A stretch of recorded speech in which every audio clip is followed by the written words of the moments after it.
My eyes blinked open to the soft, pale glow of the morning light filtering through the curtains. I lay still, my body sunken into the familiar dip on my side of the bed, the weight of sleep lingering in my limbs.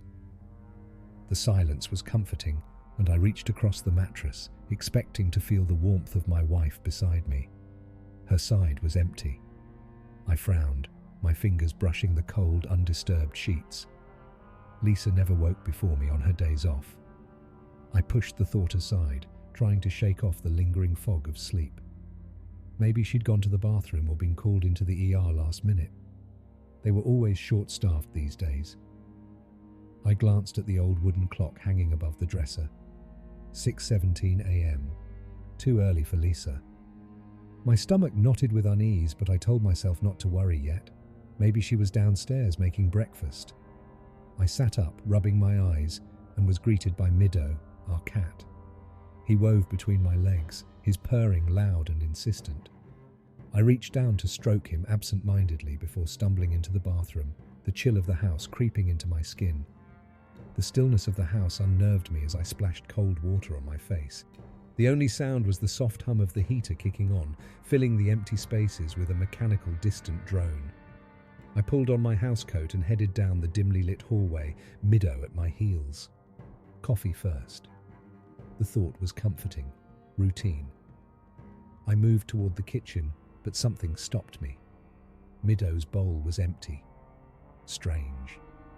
Lisa was always the first to feed him in the mornings. A flicker of confusion passed through me, and my gaze fell on her purse, hanging from the back of the kitchen chair. Her car keys were still on the rack by the front door. A sense of unease prickled at the back of my neck. I crossed the room to the living room window, brushing aside the heavy curtains. The landscape outside was barren under the pale winter sky, the frost glistening in the early morning light. Lisa's car sat in the driveway untouched. "Babe, you home?"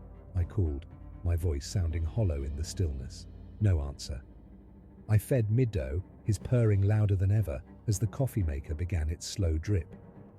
I waited, tapping my fingers against the counter, trying to shake the creeping dread building in my chest. Something was off. I grabbed my phone from the bedroom, hoping for a message. Nothing. I hit the call button, but my heart sank when I heard her ringtone, a familiar melody vibrating from her nightstand. She hadn't taken her phone. Now the worry set in, sharp and sudden. I threw on yesterday's clothes, my fingers fumbling as I laced up my shoes and stepped outside. The cold air hit me like a slap, biting through my thin layers. The house stood alone on the outskirts of town, fields and forest stretching for miles.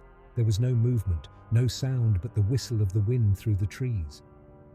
Then I saw her.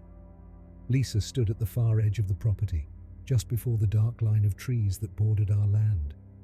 She was still in her pajamas, her thin silk nightgown a stark contrast to the frozen landscape.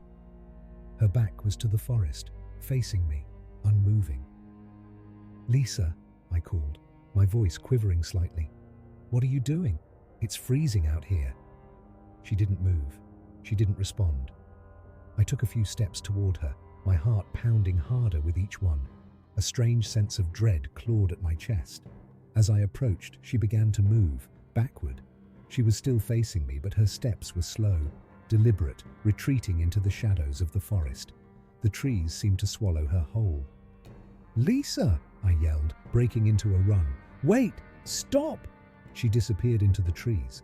I stopped at the edge of the forest, the towering pines looming overhead, casting long, dark shadows across the frozen ground. The cold felt sharper here, biting deeper, as if the forest itself was colder than the rest of the world. I hesitated, my breath clouding the air in front of me. Everything about this was wrong. Lisa hated the cold. She wouldn't wander into the woods in a nightgown, not in this weather. I took a deep breath and stepped forward, crossing the threshold into the trees. The world changed instantly. The sounds of the wind and the distant hum of the house disappeared, replaced by an oppressive silence. My footsteps were muted on the frozen ground, the air thick with an eerie stillness. "Lisa," I called, my voice small in the vastness of the woods. No answer. The trees crowded in on me, their dark branches like twisted fingers reaching toward the sky. I moved deeper, my eyes straining to see through the thick underbrush. Every shadow seemed to shift, every tree standing like a silent, watching sentinel. The cold bit through my clothes, but I pressed on, my pulse quickening with each step. Then I heard it, a voice, soft and distant, carried on the wind. "Edgar!" I froze. It was Lisa's voice, but something about it was wrong. Too delicate, too close. "Lisa!" I called, spinning around. "Where are you?" The silence pressed in, thick and suffocating. Then once again, the voice came. "Edgar, this way!" The voice echoed from deeper in the woods, sending a shiver down my spine. Without thinking, I ran toward it, the panic now fully taking hold. Branches whipped at my face. Roots seemed to rise up from the ground, snagging my feet and tearing at my clothes. The cold air burned in my lungs as I stumbled through the forest. Finally, I broke through the trees into a large clearing. The ground was frozen, barren and lifeless, the trees forming a circle around me like towering sentinels. At the far edge of the clearing, I saw her, Lisa. She was hunched over, her back to me, her nightgown streaked with dirt and blood. Her shoulders shook with soft, pitiful sobs. "Lisa." My voice cracked, tears of relief welling in my eyes. Before I could take a step, my phone buzzed violently in my pocket. Startled, I pulled it out and glanced at the screen. It was Lisa's number. A cold wave of confusion and dread crashed over me. I looked from the phone to the figure in the clearing, my heart pounding in my ears. With a shaking hand, I answered. "Hello? Edgar?" Lisa's voice came through, frantic and full of fear. "Where are you? I've been trying to call you for hours." My throat tightened. "What? I'm in the woods. Where are you?" "I'm at home," she cried. "I went out for breakfast with Lacey, and when I came back, you were gone.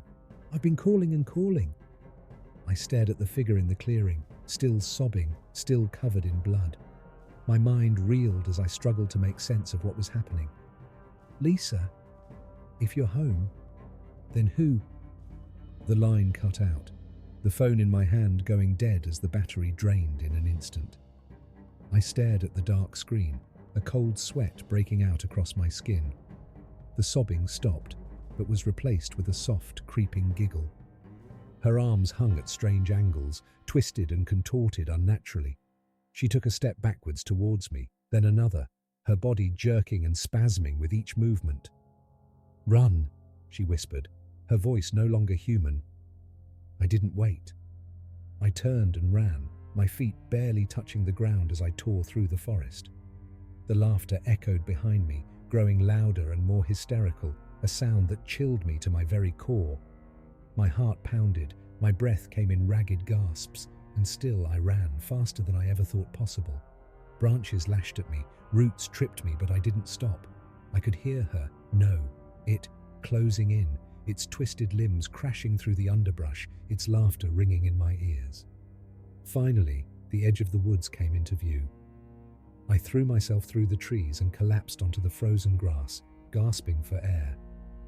When I opened my eyes, I was surrounded by paramedics, friends, and Lisa.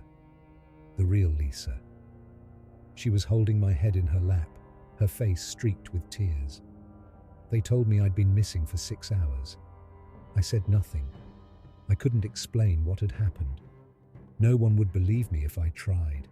So I told them I didn't remember anything after making coffee that morning. But I know what I saw. They kept me in the hospital for a few days, running tests and scans of my brain to make sure my breakdown wasn't related to something serious. When the tests came back clear, I was prescribed some medication and ordered to see a psychiatrist once a month for 3 months. And then they sent me home with a note granting me 1 month of paid leave from work. Lisa took a couple of weeks off of work to stay with me. She never left my side. Wherever I was, she was. Admittedly, it was hard looking at her the same way after what happened. I felt paranoid, uneasy, terrified that whatever chased me through the woods was still out there, just waiting for me to come back. Or maybe it would come for me in the night. I hardly sleep anymore.